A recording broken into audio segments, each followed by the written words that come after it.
नमस्कार मित्रों, स्वागत है नई वीडियो में। साथियों, इस वीडियो के माध्यम से हम लोग FYUGP यानी कि Vinoba Bhave university FYUGP semester 3 जिनका भी सेशन 23 से 27 है उनके लिए माइनर हिस्ट्री का ऑब्जेक्टिव क्वेश्चन देखेंगे। ऑब्जेक्टिव मतलब 1 मार्क्स वाला, ठीक है। जितने भी 1 मार्क्स वाला क्वेश्चन बन सकते हैं सब हमने इस वीडियो के माध्यम से लिया है। अगर आप इस वीडियो को करके जाते हैं तो आपका 5 नंबर फिक्स है, ठीक है। तो आप इस वीडियो को पूरा देखिएगा। चलिए वीडियो को शुरू करते हैं बिना किसी देरी के। तो दोस्तों, आप एक बार सिलेबस भी देख लीजिएगा। इससे पहले इसका जो है ना सब्जेक्टिव क्वेश्चन के साथ आंसर भी बताया गया है, डिस्क्रिप्शन में लिंक है, आप जाके देख लीजिए। उसके बाद आप ऑब्जेक्टिव देख लीजिएगा, ठीक है।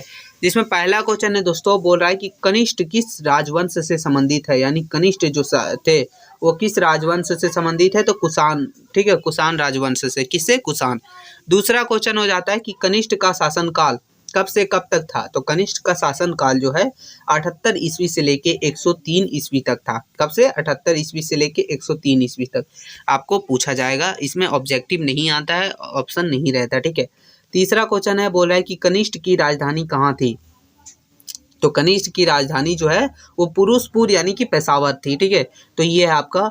चौथा क्वेश्चन है दोस्तों, बोल रहा है कि कनिष्ठ के शासनकाल में कला की किस शैली का विकास हुआ, तो किस शैली का विकास हुआ, तो गंधार कला का हुआ था। आप कनिष्ठ शासन काल में आपने पढ़ा होगा तो आपको पता है कि गंधार कला का इसमें जो है विकास हुआ था, ठीक है। पांचवा है दोस्तों, बोल रहा है कि कनिष्ठ ने किस चीनी शासक के साथ युद्ध किया, यानी कनिष्ठ ने युद्ध किया था, ठीक है। तो कौन से युद्ध, तो बहुत सारा किया था लेकिन कोई एक चीनी शासक थे जिसके साथ किया था, तो उसका नाम क्या था, तो हन हो ती, ठीक है। ये उनका नाम था, किनका? चीनी शासक का, ठीक है, जिसके साथ कनिष्ठ ने किया था युद्ध, ठीक है। छठा क्वेश्चन है दोस्तों, बोल रहा है कि कनिष्ठ के साम्राज्य की सीमा कहाँ तक फैली थी, तो कनिष्ठ का जो साम्राज्य है कहाँ से कहाँ तक फैला हुआ था, तो मध्य एशिया से लेके उत्तरी भारत तक ये इनका जो है राज्य फैला हुआ था कनिष्ठ का, ठीक है। अब दोस्तों क्वेश्चन नंबर 7वां हम लोग का, बोल रहा है कि गुप्त साम्राज्य की स्थापना किसने की, तो गुप्त साम्राज्य की स्थापना से ही पता चल रहा है, गुप्त मतलब श्रीगुप्त ने किया था। किसने? श्रीगुप्त ने, ठीक है। अब दोस्तों हम लोग का आगे 8वां क्वेश्चन है जो कि बोल रहा है कि समुद्र काल में यानी गुप्त काल में कविराज की उपाधि किसे दी गई थी, यानी गुप्त काल जब चल रहा था तो कविराज की उपाधि किसे दी गई थी, तो समुद्रगुप्त को दिया गया था। किसे? समुद्रगुप्त को दिया गया था दोस्तों। क्वेश्चन नंबर 9 हम लोग का है दोस्तों, बोल रहा है कि गुप्त काल में प्रसिद्ध नालंदा विश्वविद्यालय जो कि बिहार में, ठीक है, उसकी स्थापना किसने करवाई थी, तो ये भी एक इम्पॉर्टेंट मोस्ट इम्पॉर्टेंट क्वेश्चन है, ठीक है। मतलब जितने लिए जा रहे हैं सब इम्पॉर्टेंट है, आप एक बार जरूर पढ़ लीजिएगा। तो नालंदा विश्वविद्यालय की स्थापना जो है कुमारगुप्त प्रथम ने किया था। किसने? कुमारगुप्त प्रथम ने, ठीक है, उसी के द्वारा उसी के काल में हुआ था। आगे दोस्तों क्वेश्चन नंबर 10वां, बोल रहा है कि गुप्त काल में सोने के सिक्के किस नाम से जाने जाते थे, यानी कि उस समय जो सोने के सिक्के यूज हुआ करते थे उसको किस नाम से पुकारा जाता था, तो दिनार बोलते थे। क्या बोलते थे? दिनार, ठीक है मित्रों।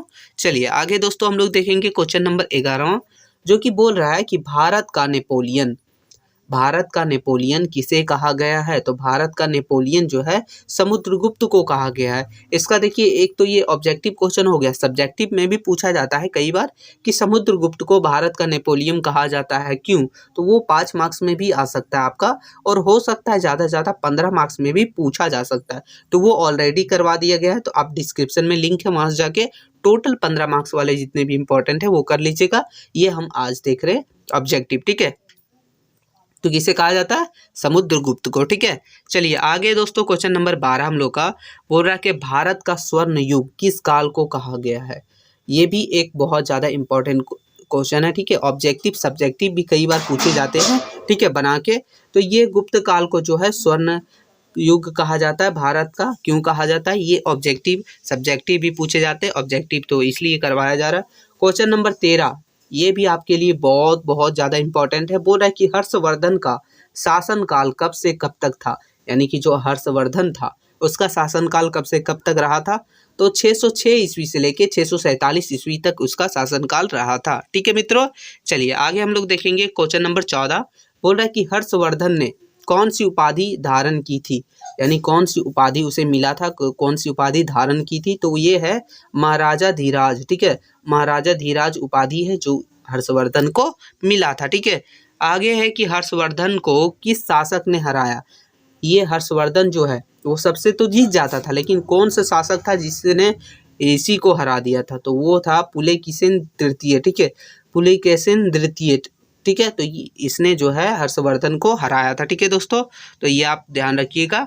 आगे क्वेश्चन नंबर 16 है, बोल रहा है कि चीनी यात्री हैंसोंग किसके शासन काल में भारत आया था। यानी कि हैंसोंग जो है वो चीनी यात्री है। ठीक है, ये कब आया था भारत, तो हर्षवर्धन के शासन काल में ही ये जो है भारत आया था। ठीक है, ठीक है दोस्तों, अब हम लोग क्वेश्चन नंबर 17 देखेंगे साथियों। तो क्वेश्चन नंबर 17 है, बोल रहा है कि चोल वंश का संस्थापक कौन था या फिर स्थापना किसने किया। ठीक है, तो विजयालय जो थे उन्होंने ही चोल वंश का स्थापना किया था। ठीक है, संस्थापक के रूप में उसे ही माना जाता है। 18 नंबर क्वेश्चन है जो कि मोस्ट इम्पॉर्टेंट है, बोल रहा है कि तंजौर में बृहदेश्वर मंदिर का निर्माण किसने करवाया।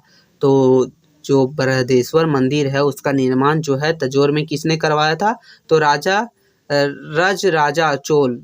किसने, राजा चोल। ठीक है, तो इन्होंने ही करवाया था बृहदेश्वर मंदिर का निर्माण। फिर 19 नंबर दोस्तों कि चोल साम्राज्य का सबसे प्रसिद्ध शासक कौन था। यानी चोल साम्राज्य में बहुत सारे शासक थे। ठीक है, लेकिन सबसे प्रसिद्ध कौन था, तो सबसे प्रसिद्ध था राजा चोल। किसने, कौन था, राजा चोल। ठीक है, 20 नंबर क्वेश्चन है दोस्तों, बोल रहा है कि चोल वंश का अंतिम शासक कौन था। यानी चोल वंश तो चल रहा था, लेकिन सबसे अंतिम चोल वंश का शासक कौन था, तो वो था राजेंद्र चोल तृतीय। ठीक है, राजेंद्र चोल तृतीय तीसरे नंबर पर। ठीक है, ऐसा कुछ है। क्वेश्चन नंबर 21 है, बोल रहा है कि चोल साम्राज्य कितने मंडलों में विभाजित था। चोल साम्राज्य जो है टोटल 8 मंडलों में विभाजित था। अगर आपने पढ़ा होगा, ठीक है, अगर आपने अच्छे से पढ़ा होगा, सिलेबस कंप्लीट किया होगा तो आपको पता होगा। ठीक है, और नहीं पता है तो आप जरूर से जरूर पढ़ लीजिएगा, क्योंकि डिस्क्रिप्शन में लिंक है। आप पूरा अगर तैयारी नहीं कीजिएगा तो आप प्रमोट हो सकते हैं, इसलिए हम बार बार बोल रहे हैं थोड़ा अच्छे से तैयारी कीजिए। क्वेश्चन नंबर 22 हम लोग का दोस्तों, बोल रहा है कि पल्लव वंश के संस्थापक कौन थे। अब हम लोग आ चुके हैं पल्लव वंश में। ठीक है, पल्लव वंश, इसके संस्थापक जो है सिंह विष्णु थे। किसने, सिंह विष्णु जी ने जो है इसका संस्थापना किया था। 23 नंबर क्वेश्चन है, बोल रहा है कि पल्लव वंश की राजधानी क्या थी या फिर कहाँ थी। ठीक है, क्या थी या कहाँ थी, कोई दिक्कत नहीं है, एक ही बात हुआ। तो ये कांचीपुरम जो है वही जो थी पल्लव की राजधानी थी, पल्लव वंश की। किसकी, पल्लव वंश की। क्वेश्चन नंबर 24 देखेंगे दोस्तों, बोल रहा है नरसिंह वर्मन प्रथम को और किस नाम से जाना जाता था। यानी नरसिंह वर्मन प्रथम जो है उसको एक और नाम से जाना जाता था, वो कौन सा नाम है, तो ये है मामल। ठीक है, मामल नाम से भी उसे जो है जाना जाता था। किसे, नरसिंह वर्मन प्रथम को। ठीक है, चलिए आगे क्वेश्चन नंबर 25 है दोस्तों, बोल रहा है कि किस पल्लव राजा ने चालुक्य शासक पुलकेशिन